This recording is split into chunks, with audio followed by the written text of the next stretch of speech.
ist eine sehr makabre Idee und es zeigt, dass man mit der richtigen Mischung aus Kreativität und technischer Hilfe auch diese außergewöhnlichen Klangbilder realisieren kann. Bitte lass mich wissen, was du von meiner Umsetzung denkst oder ob du andere Soundeffekte für deine Arbeit haben möchtest. Ich stehe dir zur Verfügung, um deinen kreativen Prozess so gut wie möglich zu unterstützen.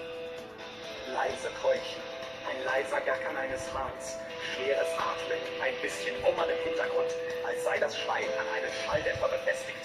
Und dann leise verzerrte Stimme, die im Text kämpft, da sie kein Wort klar aussprechen kann.